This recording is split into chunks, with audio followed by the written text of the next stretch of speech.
Welcome back. In the last video, we learned how to create a notification, but now let's put it to use.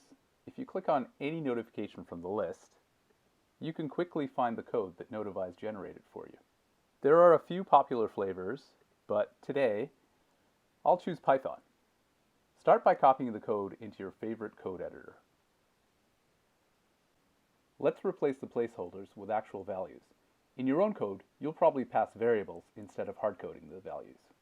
For AQI value, you'll recall that a value of 150 should trigger this notification. Let's start with 100 to test the logic.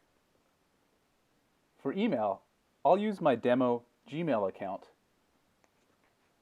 And for first name, let's say Arthur. Finally, unique ID.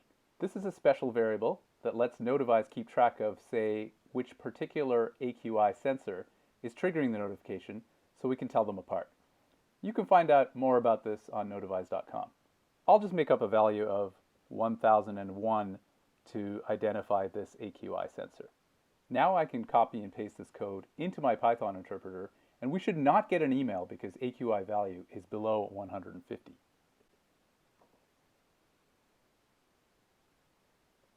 A response of 202 is good.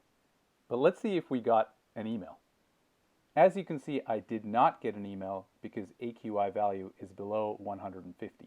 Not that exciting, but let's see what happens when we change AQI value to 151 and run it again.